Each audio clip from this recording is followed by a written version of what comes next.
नमस्कार दोस्तों, आप देख रहे हैं रेपुटेशन मीडिया। मैं हूं आपका दोस्त राकेश पवार। दोस्तों, रेपुटेशन मीडिया के प्रोग्राम खास शख्सियत में आपका स्वागत है। और आज के प्रोग्राम की खास शख्सियत हैं एक ऐसी हस्ती जिन्होंने एजुकेशन के क्षेत्र में बहुत सराहनीय कार्य किया है, बहुत बेहतर लेवल पर उन्होंने प्रोग्रेस की है।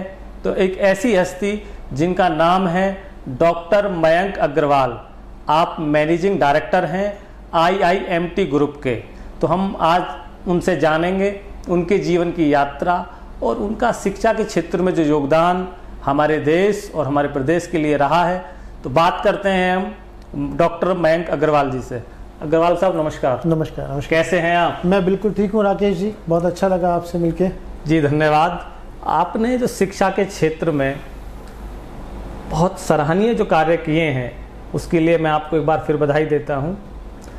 अग्रवाल साहब, आपकी बेसिकली आप कहाँ से आते हैं? मैं देखिए, हम लोग मूलतः तो राजस्थान से हैं जी, लेकिन बहुत सालों पहले पूर्वज हमारे मेरठ में शिफ्ट हो गए थे और हम लोग अब पूरी तरह मेरठ के निवासी हैं। अच्छा, मेरठ के निवासी हैं जी। ओके। तो घर में कौन कौन लोग हैं? घर में मेरी सबसे बड़ी, जिनका आशीर्वाद हम सबके ऊपर है, हमारी दादी जी। ओके। हमारे माता पिता, बड़े भाई जी, उनकी वाइफ, मेरी पत्नी और हमारे बच्चे। अच्छा, आप 2 भाई हैं? जी। दादी अभी हैं? जी, दादी ठीक है, बिल्कुल। उन्हीं के प्रताप, उन्हीं के आशीर्वाद से आज IIMT का नाम आप जो देख रहे हैं, जी, उन्हीं जी, के आशीर्वाद से है। ओके। तो बच्चे कितने हैं आपके पास? मेरे 2 बच्चे हैं, ट्विंस हैं। 8 साल की उम्र है। Very good. ये बड़ी अच्छा है। तो फादर आपके क्या करते हैं? फादर हमारा जो यूनिवर्सिटी है, IIMT यूनिवर्सिटी, उसके चांसलर हैं। और पूरे ग्रुप को, पूरे IIMT समूह को उन्होंने ही एक नई दिशा, नया जो स्वरूप आप देख रहे हैं यूनिवर्सिटी के रूप में, उन्होंने ही दिया है। और शुरू से ही उनके दिशा निर्देश में सारा कार्य चल रहा है। अच्छा, दर्शकों मैं आपको बता दूं, IIMT ग्रुप जो है उस ग्रुप के अंदर आपकी IIMT यूनिवर्सिटी है मेरठ में, IIMT कॉलेज है ग्रेटर नोएडा में, और आपका IIMT स्कूल है और IIMT हॉस्पिटल। ये 4 जो ब्रांड हैं उनका एक समूह है IIMT ग्रुप। तो यूनिवर्सिटी भी आप बहुत शानदार लेवल पर मेरठ में चलाते हैं। और नोएडा में नॉलेज पार्क में इनका जो IIMT कॉलेज है वो भी बड़ा भव्य कॉलेज है और बहुत शानदार तरीके से चलता है। तो फादर आपकी यूनिवर्सिटी देखते हैं? जी। अच्छा, हॉस्पिटल कौन देखता है? सब मिलके ही देखते हैं। अच्छा, मतलब वहाँ सारी चीज़ें। ओके। ऑल ओवर सारा सेटअप आप देखते हैं? जी, पिताजी, मैं, हम सब मिलके ही देखते हैं। तो अग्रवाल साहब, आपकी एजुकेशन? मेरी एजुकेशन मेरठ से ही है मूलतः। 12th मैंने मेरठ से ही करी, CBSE बोर्ड से। उसके बाद मैंने आई एम लॉ ग्रेजुएट, मैंने लॉ करी है, MBA करा है। और उसके बाद अपना इसी शिक्षा के क्षेत्र में ही अपने कदम आगे बढ़ाए हैं। तो आपकी लॉ भी मेरठ से ही हुई है? जी, मेरठ कॉलेज मेरठ से। ओके। तो ये एजुकेशन की जो शुरुआत है वो आपके फादर ने की? जी बिल्कुल। तो कैसे शुरुआत हुई ये? देखिए राकेश जी, 1994, तब तो मैं बहुत छोटा भी था, लेकिन आंखों देखी सारी बातें हैं। 1994 के अंदर मात्र 7 बच्चों से ये ग्रुप स्टार्ट हुआ था जी। और आज ईश्वर की कृपा से 18,000 छात्र इस ग्रुप के अंदर अध्ययन कर रहे हैं। और इस ग्रुप के अंदर ग्रेटर नोएडा वाला कैंपस, 2 कैंपस ग्रेटर नोएडा के अंदर है। एक यूनिवर्सिटी है IIMT यूनिवर्सिटी मेरठ के नाम से, हॉस्पिटल है, और 3 स्कूल हैं जो कि मेरठ के अंदर ही चलते हैं, पब्लिक स्कूल। बहुत बड़ा योगदान है एजुकेशन के क्षेत्र में आपका। जी। अच्छा, 3 पब्लिक स्कूल भी आप चला रहे हैं? जी बिल्कुल। तो फादर ने 7 बच्चों के साथ स्टार्टिंग की थी। तो जब फादर के साथ आप आए तो फादर कहाँ तक इस्टेब्लिश कर चुके थे? देखिए, मैं 2001 में इस काम में उनके साथ एसोसिएट हुआ जी। और तब तक हमारा एक इंजीनियरिंग कॉलेज मेरठ के अंदर, IIMT इंजीनियरिंग कॉलेज के नाम से स्टार्ट किया हमने मेरठ में। ओके। उसके बाद मैंने उनको ज्वाइन किया और फिर धीरे धीरे ये कारवां आगे बढ़ता रहा। और आज ये समूह विश्व के अंदर भी एक अच्छा स्तर इस समूह का है, पूरे भारतवर्ष के अंदर है। और हमें खुशी है इस बात को कहते हुए, हमें गर्व होता है कि पूरे विश्व के अंदर आप किसी भी देश का नाम लें, आपको IIMT के छात्र जरूर मिल जाएंगे। जी जी बिल्कुल बिल्कुल। आपने तो पूरा लेके नर्सरी से और डॉक्टरेट तक का पूरा एक सेटअप बना दिया ना एजुकेशन का जी। तो यूनिवर्सिटी कौन से ईयर में आपने एस्टेब्लिश की? तो अब यूनिवर्सिटी को देखिए, हमारे 5 साल होने वाले हैं और 2017 में हमारी यूनिवर्सिटी स्टार्ट हुई थी मेरठ के अंदर। तो यूनिवर्सिटी का जो प्रोजेक्ट है वो आपने स्टार्ट किया? फादर ने स्टार्ट करा बेसिकली, मैं उनके साथ एसोसिएट हमेशा से ही रहा। मैं ज़्यादातर नोएडा वाला कॉलेज देखता हूँ जो यहाँ पर है, और फादर ने यूनिवर्सिटी स्टार्ट करी, अब हम सब मिलके उसको यूनिवर्सिटी को भी। विचार किसके आया कि भाई यूनिवर्सिटी बनानी है? कॉलेज देखिए, हमारा जो सोर्स ऑफ इंस्पिरेशन है पूरा एजुकेशन में आने का, क्योंकि हमारा शुरू से ये एजुकेशन में आने का विचार बिल्कुल नहीं था। फादर एक मिलिट्री कॉन्ट्रैक्टर थे, गवर्नमेंट कॉन्ट्रैक्टर। अच्छा, क्या नाम है फादर का? Shri Yogesh Mohan Gupta. Yogesh Mohan Gupta, chancellor IIMT university. अच्छा, अभी चांसलर हैं, तो वो गवर्नमेंट कॉन्ट्रैक्टर थे जी। तो जी। और बहुत छोटे स्तर से शुरू करते हुए हमारी दादी जी का एक सपना था कि समाज के लिए कुछ करना है, और उनकी प्रेरणा से एक छोटा सा स्कूल हमने शुरू करा, और उसके बाद फिर हम इसके अंदर कॉलेजेस और यूनिवर्सिटी और हॉस्पिटल भी दादी जी की देन है। उनका हमेशा से सोच रही कि वो समाज के लिए कुछ करना चाहती थी, समाज को कुछ देने का उनका हमेशा विचार रहता था। तो उन्हीं की प्रेरणा से पिताजी ने इस समूह को शुरू करा, और आज उन्हीं के आशीर्वाद से, उन्हीं के प्रताप से जो भी आप देख रहे हैं, सब उन्हीं का आशीर्वाद हमारे ऊपर है। अच्छा, हॉस्पिटल भी कैंप यूनिवर्सिटी के अंदर ही जी, है? यूनिवर्सिटी कैंपस के अंदर। अच्छा, तो 2 हॉस्पिटल है, एक तो हमारा मल्टी स्पेशलिटी हॉस्पिटल है, और एक हमने आयुर्वेदिक कॉलेज, अभी Ayurvedic medical college last year start करा है। एक उसका हॉस्पिटल है, वो भी 100 बेड हॉस्पिटल है, और मल्टी स्पेशलिटी हॉस्पिटल भी 100 बेड हॉस्पिटल है। अच्छा, भाई क्या करते हैं आपके? भाई भी हमारे साथ एसोसिएट हैं, उनके अपने भी कुछ काम है, होटल्स वगैरह मसूरी के अंदर है, वो भी देखते हैं। अच्छा, होटल्स और भी हैं? हाँ, और एक वो स्कूल है, वो देखते हैं, उसको मैनेज करते हैं। भाई बड़े हैं आपसे? बड़े हैं मुझसे। अच्छा, वो होटल्स और एक स्कूल को वो देखते हैं। ग्रेटर नोएडा का जो कॉलेज है उस पर आपकी ज़्यादा फोकस होती है? जी बिल्कुल, मैं हफ्ते में 3 दिन इधर देखता हूँ, बाकी दिन उधर भी, दोनों तरह का कार्य चलता है। अच्छा, तो यहाँ कौन कौन सी आपके यहाँ स्ट्रीम्स हैं इस कॉलेज के अंदर? ग्रेटर नोएडा कैंपस के अंदर हमारे यहाँ मेजर सारी स्ट्रीम्स हम लोग चलाते हैं। इंजीनियरिंग है, मैनेजमेंट है, फार्मेसी है, लॉ है, BEd है, पॉलिटेक्निक है, सभी कोर्सेज हमारे यहाँ पे चल रहे हैं। जर्नलिज्म का कोर्स हम लोग चलाते हैं। आप बोल रहे हैं कि 7 बच्चों से आपके फादर ने चीज़ें स्टार्ट की, तो इतना आसान काम तो ये नहीं था कि आप एजुकेशन के लेवल पर यूनिवर्सिटी अपने आप में, आप ये मानिए कि एजुकेशन का एक पूरा ब्रह्मांड जैसे होता है ना, एक पूरा एक कल्चर है यूनिवर्सिटी मतलब आप समंदर। तो इतने बड़े लेवल पर एजुकेशन में काम करना, उन चीज़ों को इस्टेब्लिश करना, सेल्फ फाइनेंस यूनिवर्सिटी है और बड़े प्रोजेक्ट्स होते हैं, इतना आसान तो चीज़ें नहीं है। तो कुछ अपनी जर्नी के बारे में आप बताएंगे, कुछ जो स्ट्रगल लाइफ के रहे हो? देखिए राकेश जी, वाक्य आपके कुछ। हमने, क्योंकि जब जर्नी स्टार्ट हुई 94 के अंदर, जैसा मैंने बताया, तब काफ़ी मैं छोटा रहा था। मैं हूँगा 7th 8th क्लास के अंदर, लेकिन 7th 8th क्लास के बच्चे को भी चीज़ें ध्यान रहती हैं। जी जी जी। तो हमने वो स्ट्रगल देखा है कि फादर ने किस मेहनत से, किस परिश्रम से उस ग्रुप को शुरू करा। एक बहुत छोटे से कैंपस से, जो कि मेरठ कैंट के अंदर आज भी है, उस कैंट से, उस कॉलेज से, उस कैंपस से हमारी शुरुआत हुई। और फिर गंगानगर, जो मेरठ के अंदर गंगानगर एक कॉलोनी है, वहाँ पर 30,000 गज जगह लेके इंजीनियरिंग कॉलेज स्टार्ट किया। बट हमें ध्यान है कि पैसे का भी अभाव था। ऐसा नहीं था कि हम लोग शुरू से एक बहुत अच्छे परिवार से या बहुत रिच परिवार से रहे हैं। एक पैसा जोड़ के किस तरह से बिल्डिंगें बनाई, किस तरह से ज़मीनें आगे खरीदी। और हमें ये भी पता है कि किस तरह से, क्योंकि हमारा सारा यूपी के अंदर हमारा एफिलिएशन, सारा प्रोसेस राजभवन शासन लखनऊ से कंट्रोल होता है। यूपी में तो सेल्फ फाइनेंस कॉलेज या यूनिवर्सिटी एस्टेब्लिश करना अपने आप में बड़ी बात है, बहुत बड़ा चैलेंज है। अब चीज़ें कुछ ईजी हुई है, ऐसा नहीं है, लेकिन हाँ, शुरू में स्ट्रगल काफ़ी था।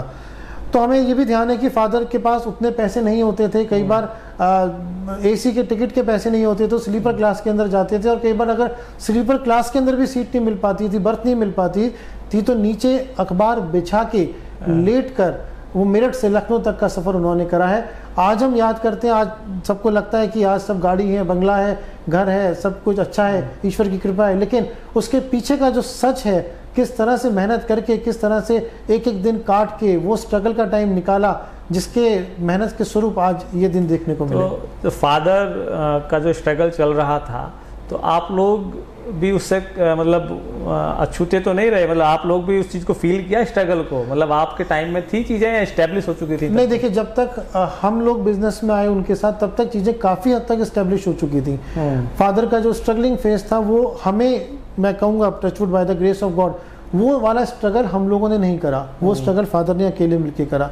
लेकिन हाँ, उसके बाद उनके साथ मिलके उसको आगे बढ़ाने का कारवां हम लोगों ने करा, और उस ग्रुप को फिर हम आगे तक और बढ़ाए। और आज भी देखिए, ईश्वर की कृपा से हम हर साल ईयर बाय ईयर कुछ ना कुछ नया ऐड ऑन कर रहे हैं और आगे बढ़ते जा रहे हैं।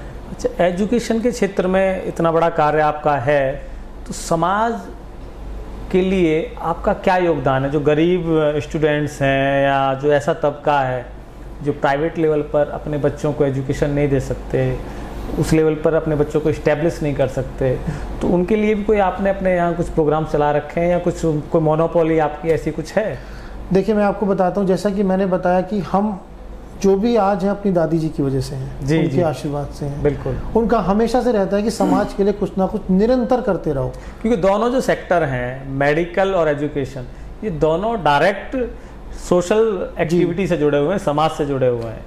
तो ये जो एजुकेशन में जितने भी, अभी आजकल तो थोड़ा सा इसको कमर्शलाइज कर दिया है, लेकिन पहले दौर में तो ये टोटली सेवा के लिए ही होता था। लेकिन ठीक है, कमर्शलाइज भी होना चाहिए, कोई प्रॉब्लम नहीं है, लेकिन हम लोग, क्योंकि गवर्नमेंट हो या बिजनेसमैन हो या कोई भी XYZ, हम सबको एक ऐसे तबके का ध्यान जरूर रखना है जो एक मेन स्ट्रीम से वंचित है। तो उनके लिए कोई स्पेशलाइजेशन आपका कुछ? मैं बताता हूँ। देखिए, हमारे यहाँ एक नहीं, बहुत सारी अनेकों स्कीम्स हैं ऐसे तबके के लिए जिसको वो शिक्षा अच्छे कॉलेज में प्राप्त करना एक सपना होता है जी। जैसे हम अगर ग्रेटर नोएडा कॉलेज की बात करें, वहाँ पर हमारे स्कॉलरशिप स्कीम चलाते हैं। अभी कुछ दिन पहले हमने स्कॉलरशिप डिस्ट्रीब्यूशन का कार्यक्रम भी करा था, बहुत भव्य कार्यक्रम था जिसमें माननीय स्वतंत्र देव जी जो अपने प्रदेश मंत्री हैं भाजपा के, वो उनके हाथों से स्कॉलरशिप वितरण हुआ था। तो हमने छात्रों के लिए हर वर्ष प्रावधान रखा है कि उनकी मेरिट के हिसाब से, परसेंटेज के हिसाब से, जितनी ज़्यादा परसेंटेज होगी उसको उतनी स्कॉलरशिप मिलेगी। तो हर साल हमारा करीब 2 करोड़ रुपए का बजट हमने इसी कार्य के लिए कॉलेज की तरफ से, पर्सनली, सरकार की तरफ से वो जो सुविधा मिलती है वो अलग है, ये कॉलेज के पर्सनल बजट से हम लोग स्टूडेंट्स को स्कॉलरशिप देते हैं। तो वो कार्यक्रम हमने अभी 1 हफ्ते पहले किया था। इसके साथ साथ कोरोना काल के अंदर जब सबसे ज़्यादा सबको आवश्यकता थी, उस दौरान सबसे पहला समूह IIMT था इस पूरे क्षेत्र के अंदर, जिसने अपने स्टाफ ने, IIMT के स्टाफ ने और IIMT समूह ने मिलकर घर घर तक, जब कर्फ्यू लगा था, खाने के लिए सब लोग परेशान थे, दवाई के लिए परेशान थे, घर घर जाकर खाना मरीजों को पहुंचाना, ये कार्य IIMT समूह ने करा और 5000 से ज़्यादा परिवारों को IIMT ने खाना प्रोवाइड कराया, IIMT के स्टाफ ने खाना प्रोवाइड कराया। सराहनीय कार्य है आप ग्रेटर नोएडा में भी और मेरठ के अंदर भी। इसके साथ साथ कोविड के दौरान बहुत कई परिवारों के साथ, कई बच्चों के साथ अप्रिय घटनाएं हुई, किसी के माता पिता के साथ अप्रिय घटनाएं हुई, तो उनके लिए भी हमने बहुत सारी ऐसी पॉलिसीज बनाई हैं कि जिससे कि अगर किसी के माता पिता नहीं है या किसी का अर्निंग मेंबर पिता नहीं है किसी बच्चे के, तो उनके लिए बहुत सारी स्कॉलरशिप स्कीम है जो हम लोग करते हैं। गर्ल्स एजुकेशन को प्रमोट करने के लिए, छात्राओं के लिए बहुत सारी स्कीम्स हमारी यूनिवर्सिटी के अंदर हैं जो हम छात्रों की एजुकेशन के लिए प्रमोट करते हैं। ऐसे ही स्पोर्ट्स में जो स्टूडेंट अच्छा खेलते हैं डिस्ट्रिक्ट लेवल के ऊपर, नेशनल लेवल के ऊपर, इंटरनेशनल लेवल के ऊपर, उनके लिए भी हमारी यूनिवर्सिटी बहुत सारी अलग अलग स्कीम्स हैं, उनको सुविधा देती है, फाइनेंशियली मदद करती है, उनको खेलने के लिए भी अलग अलग सुविधाएं प्रदान करती है। अप्रॉक्स आपका जो एजुकेशन का ड्यूरेशन है लगभग 28 ईयर्स समथिंग जी हो गया है, तो कितने स्टूडेंट्स को आप एजुकेशन दे चुके हैं? कुछ है अप्रॉक्स, कुछ आइडिया? देखिए, 1 लाख से ऊपर स्टूडेंट हमारे यहाँ से पास आउट हो चुका है, आज अलुमनाई है। और जैसा मैंने बताया, विश्व में कोई ऐसा देश, वर्ल्ड में 1 लाख बच्चे तो हर स्टेट, हर डिस्ट्रिक्ट, हर स्टेट और हर कंट्री में आपके बच्चे होंगे। बिल्कुल। लेकिन इसका ना क्रेडिट बहुत मिलता है जब आप कहीं जाते हैं कि जी मैंने आपके कॉलेज से एजुकेशन ली है। और पहले तो गुरु और शिष्य का जो एक रिश्ता होता था वो बड़ा आत्मीयता से होता था। अभी क्या है कि चीज़ें इतनी बढ़ जाती हैं कि आप हर बच्चे से आई कांटेक्ट भी नहीं कर सकते, टीचर का तो क्लास तक रहता है। आज भी देखिए, मैं राकेश जी आपको बताता हूँ, हाँ ठीक है, गुरु शिष्य वाली परंपरा वो जो पहले थी आज वो नहीं रही, लेकिन अभी भी बहुत सारे छात्र जो पास होने के बाद मिल जाते हैं, मिलते हैं, पैर छूते हैं, बताते हैं कि हम आपके यूनिवर्सिटी से, आपके कॉलेज से पढ़े हैं। कभी किसी रेस्टोरेंट में मिल जाते हैं, कभी एयरपोर्ट पे मिल जाते हैं, कभी बाजार में मिल जाते हैं। और जब उनसे हम पूछते हैं कि आज आप कहाँ पर हो, जब वो बताते हैं कि आज हम एक सफल व्यापारी बन गए हैं या सफल एक बहुत अच्छी किसी कंपनी के अंदर नौकरी कर रहे हैं, तो वो जो उनके चेहरे के भाव होते हैं वो जब देखने को मिलते हैं, वो हमारी असली कमाई होती है। वही असली पूंजी है रियल में। वो यही इसी चीज के लिए तो आदमी काम करता है, क्योंकि पैसा तो देखिए सभी कमाते हैं और पैसा एक ऐसी चीज है जो आपके पर्सनल यूज के लिए होती है। लेकिन जब आप समाज के अंदर एक आपको ऐसा ऑनर मिलता है तो बहुत ज़्यादा खुशी, उसके वो अनमोल है, उसकी कोई कीमत नहीं है, उसकी कोई कीमत नहीं है। बिल्कुल। तो अभी आपका यहाँ सोशल वर्किंग में आप काम कर ही रहे हैं। अच्छा, और दूसरा, यहाँ कॉलेज कितने टाइम से इस्टेब्लिश है आपका? 2006 में हमारा ग्रेटर नोएडा में कॉलेज स्टार्ट हुआ और मात्र करीब 80-85 छात्र थे जब हमने 2016 के अंदर स्टार्ट किया था, और आज यहाँ पे 8000 स्टूडेंट की स्ट्रेंथ इस कैंपस के अंदर है। और अभी हमने एक और कैंपस पीछे शुरू करा है, उसके अंदर हम एक बहुत बड़ा इंक्यूबेशन सेंटर भी लेकर आ रहे हैं जिसके अंदर रिसर्च वर्क का कार्य होगा। अच्छा, अभी आप एजुकेशन के अंदर ऑलमोस्ट सारी चीज़ों पर आप काम कर ही चुके हैं और इस्टेब्लिश हैं। अभी ऐसा क्या है जो आप और करना चाहते हैं एजुकेशन के क्षेत्र में, और चीज़ें आप लाना चाहते हैं, या क्या थोड़ा सा कुछ, या कोई और आपके मन में कोई ऐसी चीज़ हो कि मुझे ये और करनी है? देखिए Rakesh ji, sky is the limit जी। और सेटिस्फैक्शन, मैं मानता हूँ मनुष्य का सेटिस्फैक्शन लेवल कभी नहीं आना चाहिए, नहीं आना चाहिए। हमेशा प्रयास करना चाहिए कि निरंतर आगे बढ़ते रहे। और ये सीख मुझे अपने पिता से मिलती है, जो आज इस आयु में भी 70+ उनकी आयु है, इस आयु में भी हमेशा सोचते हैं क्या हम नई चीज़ शुरू कर सकते हैं, क्या हम नया कोर्स शुरू कर सकते हैं, क्या हम समाज के लिए नया कार्य कर सकते हैं। उनसे मुझे बहुत प्रेरणा मिलती है। अभी नेचुरोपैथी हमारे यहाँ बहुत पुरानी हमारे देश की एक ये एजुकेशन भी है, कुछ चीज़ें यहाँ ग्रेटर नोएडा में मैंने अभी कई कॉलेज सर्च किए नेचुरोपैथी के, तो नेचुरोपैथी यहाँ शायद किसी कॉलेज में है नहीं। तो इस पे आपका क्या सोचना है, क्योंकि आयुर्वेद से सीधा जुड़ी हुई है और इसका जो कॉन्सेप्ट है वो बड़ा क्लियर है और बहुत पुरानी सभ्यता है हमारी नेचुरोपैथी। देखिए, अभी हमने लास्ट ईयर ही, जैसा मैंने बताया, IMT medical Ayurvedic medical college start करा है मेरठ में अपनी यूनिवर्सिटी कैंपस के अंदर ही। आज आयुर्वेदा समाज की ज़रूरत है, देश की ज़रूरत है, पूरे विश्व की ज़रूरत है। जी जी जी। हम लोग वापस अपनी उसी पद्धति के ऊपर आ रहे हैं जो हम पहले छोड़ चुके हैं या फिर धीरे धीरे लुप्त हो रही थी। जी। आज आयुर्वेदा ही है जिसके कारण आप देखिए कोरोना काल के अंदर लोगों की जान बच पाई। आप देखिए और देशों के अंदर आपने देखा, स्पेन हुआ, US हुआ, यूरोप पूरा आपने देखा कितने लोग परेशान हुए। हम आज हिंदुस्तानी अगर बच पाए उस कोरोना काल से, अपने आप को निकाल पाए, तो सिर्फ हमारी जो जीवन शैली है और जो आयुर्वेदिक दवाइयाँ हैं हमारी, उसी कारण हम लोग बच पाए। डॉक्टर साहब, इसको ना हम लोग आयुर्वेदिक मेडिसिन जो बोलते हैं, मेरा सोचना और हमारा जो पौराणिक जो हमारा काल रहा है देश का, आयुर्वेद लाइफ ऑफ जर्नी है। आयुर्वेद की जो मेडिसिन हम लोग खाते हैं, जो मेडिसिन बोलते हैं, वो बॉडी में एक बॉडी की डिमांड है। अगर वो चीज़ें हम लेते हैं तो उससे सारे बॉडी के जो साइड इफ़ेक्ट हैं वो सब खत्म होते चले जाते हैं।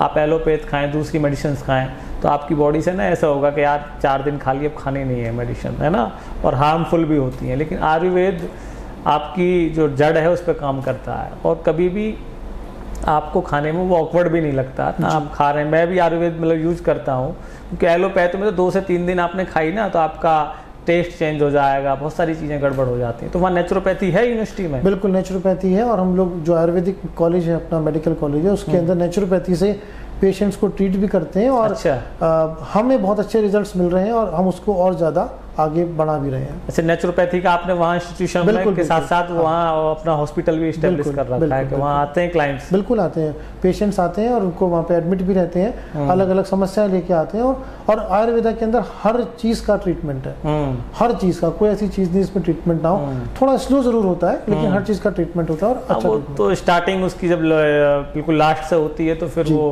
स्लो प्रोसेस से है ही। अब किसी भी चीज को आप एक साथ ब्रेक मार कर रोकेंगे तो वो एकदम, या तो सर फोड़ है, अब हमको कार में एकदम ब्रेक मारेंगे तो प्रॉब्लम होगी, स्लो स्लो रोकेंगे तो रुक जाएगी। आयुर्वेद का प्रोसेस जो है वो स्लो स्लो वाला है। बिल्कुल। तो एजुकेशन के क्षेत्र में आप बड़ा शानदार कार्य कर रहे हैं, और अभी और किसी दूसरे बिजनेस में भी अभी कुछ इस्टेब्लिश करने का है? आने वाले समय में हमारा, जैसे कि बताया, होटल्स भी हमारे हैं मसूरी के अंदर, उस बिजनेस में भी और ज़्यादा एक्सपेंड करने का धीरे धीरे प्लान है। तो कोशिश चल रही है और देखिए ईश्वर ने चाहा तो और हम इसके अंदर भी कामयाब होंगे। होटल्स में भी आपका चल रहा है? बिल्कुल। चलिए, बहुत शानदार। आप देश और समाज के लिए बहुत शानदार कार्य कर रहे हैं। आप हमारे जो व्यूअर्स हैं उनके लिए कोई मैसेज देना चाहेंगे, जो नए युवा हैं, स्टूडेंट्स हैं, क्योंकि उनको एक बेहतर सजेशन और बेहतर एजुकेशन के लिए आजकल तो काउंसलिंग बहुत इजी है, नेट पे है सारी चीज़ें, पहले तो काउंसलिंग ही नहीं होती थी। आप जो नए युवा हैं जो अभी नई एजुकेशन अभी 12th पास की है, अभी ग्रेजुएशन में आ रहे हैं, तो क्या मैसेज देना चाहेंगे आप? मैं देखिए देश के नौजवान नव युवकों के लिए 2 संदेश देना चाहूँगा। एक, इसे आप सफलता की कुंजी मान लें, या अपने जीवन में एक ऐसी चीज़ अगर जो मैं आपको बता रहा हूँ उसे आप उतार लें, तो मैं आपको गारंटी दे रहा हूँ कि सफलता आपके आसपास इर्द गिर्द हमेशा रहेगी। पहला, आपका परिश्रम, जिसका कोई तोड़ नहीं है। आज बहुत लोग कहते हैं कि हमारी किस्मत, हमारा समय, मैं कहता हूँ आपका परिश्रम। अगर आपका परिश्रम है, आप हार्ड वर्क कर रहे हैं, तो कोई ताकत नहीं है कि आपको पीछे रोक सके। दूसरा, निरंतर अपने आप को अपग्रेड करना, अपडेट करना, सीखते रहना। हमें समय के हिसाब से अपने आप को बदलना चाहिए।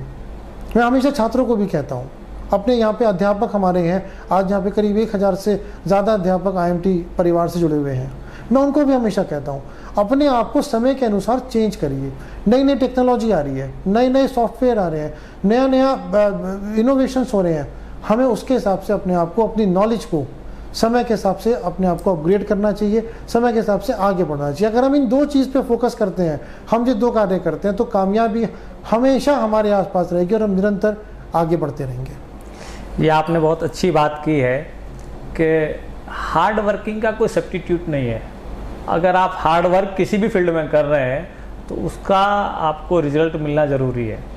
दूसरा, अपडेशन की जो बात है, अभी जनरली लोग बोलते नहीं है कि यार हमारे ज़माने में तो बड़ा ऐसा होता था, हमारा ज़माना तो बहुत बढ़िया था। उसका रीज़न क्या है कि वो अपने जो मेमोरीज को फॉर्मेट नहीं मारते, वो उनके में ना वो पीछे वाली चलती रहती है। अपग्रेडेशन अगर होगा, नई जनरेशन के साथ आप चलेंगे, नई बोलते नहीं जनरेशन गैप क्या है कि हम लोग जब जमाने के साथ नहीं चलते तो हमें ये लगता है कि ज़माना फास्ट चल रहा है, लेकिन अगर हम उसके साथ चलेंगे तो आपको लगेगा कि हम जमाने के साथ चल रहे हैं। बिल्कुल राकेश जी, ठीक कहा आपने, अपग्रेडेशन बिल्कुल ज़रूरी है, लेकिन पुराने लोगों के एक्सपीरियंस को भी हमें साथ लेके चलना चाहिए। भाई वो तो आपका बेस है, अगर आपका बेस ही अगर सही नहीं होगा तो फिर इमारत तो बेकार है। बिल्कुल, फाउंडेशन है ना वो चीज़ तो, और वो फाउंडेशन हमारे संस्कारों में, हमारे कल्चर में, हमारी फैमिली में, हमारे बैकग्राउंड में, ये सब चीज़ें उसी से आती हैं। लेकिन उसी के साथ साथ ज़माने में जो बदलाव आते हैं,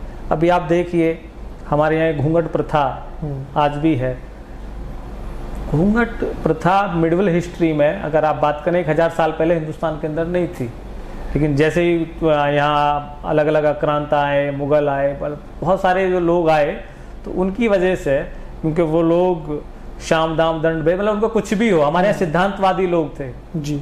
हमारे यहाँ अगर किसी भी आदमी ने यहाँ आकर अपना राज किया तो छल कपट से किया, दबंगई से किसी ने नहीं किया, क्योंकि हमारे लोग तो सिद्धांतवादी थे ना, पीठ पे वार ही नहीं करते थे।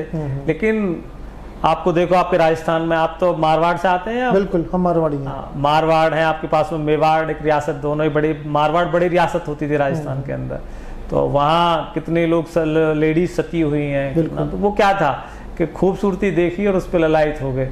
तो हिंदुस्तान के लोगों ने कहा कि भाई घूंघट करना स्टार्ट कर दो। अभी क्या है, नई जनरेशन में इंटीरियर के जो लोग हैं वो थोड़ा सा, अभी शहरों में तो घूंघट कोई करता नहीं है, वो कहते हैं कि यार घूंघट करना बंद कर दिया। अब उनको उसका बेस पता नहीं है कि बेस क्या है। हमारे यहाँ तो स्त्री को फर्स्ट प्रेफरेंस दी जाती थी, और कम्युनिटीज़ में या और जो दूसरे धर्म हैं मैं कहूँगा, वहाँ उस स्त्री को इतना स्थान नहीं दिया जाता जितना सनातन धर्म में दिया जाता है। लेकिन कुछ चीज़ें रही हैं टाइम टू टाइम, लेकिन वो भी हमें अपने बच्चों को, अपनी जनरेशन को बताना चाहिए। बिल्कुल। तो दोस्तों, अभी आप हमारे डॉक्टर साहब बात कर रहे थे। डॉक्टर साहब, हमारे व्यूवर्स के लिए हमारा रेपुटेशन मीडिया जो चैनल है उसके लिए आप कुछ संदेश देंगे चैनल के बारे में? मैं रेपुटेशन मीडिया चैनल निरंतर देखता हूं, और राकेश जी, मैं आपको बहुत बहुत साधुवाद, बहुत बहुत बधाई देता हूं कि आप बहुत मेहनत करके इस चैनल को एक निरंतर नई नई ऊंचाइयों पर लेकर जा रहे हैं। और मैं ईश्वर से यही प्रार्थना, यही कामना करता हूं कि ये चैनल दिनों दिन, रातों रात तरक्की करे और ऊपर चले और आगे बढ़े और समाज को दिशा देने का कार्य करे। जी बिल्कुल डॉक्टर साहब, यही कोशिश हमारी रहती है कि हम समाज के अंदर जिन लोगों ने एक स्ट्रगल करके एक आइकॉनिक पर्सनैलिटी बने हैं, उन्हीं को समाज के सामने ले जाएं, और जो नई जनरेशन है वो उनसे सीख ले और सीख लेकर अपने आप में इम्प्लीमेंट करें। तो इसी एफर्ट्स के साथ हम लोग नई नई पर्सनलिटीज से मिलते हैं, नए नए इंटरव्यूज़ करते हैं। तो यही एफर्ट्स हमारा होता है कि समाज के लोग सीख लें, कुछ समझें उस चीज़ को जी। तो दोस्तों, आज हमारे प्रोग्राम में हमारे साथ थे डॉक्टर मयंक अग्रवाल जी। डॉक्टर साहब ने बहुत शानदार बातें अपने जीवन की बताई और बहुत शालीन और सुशील विचार और व्यवहार के डॉक्टर साहब हैं। तो दोस्तों, आप देखते रहें रेपुटेशन मीडिया। मैं हूं आपका दोस्त राकेश पवार। मिलते हैं फिर किसी नई हस्ती के साथ, फिर किसी नई वीडियो में। नमस्कार।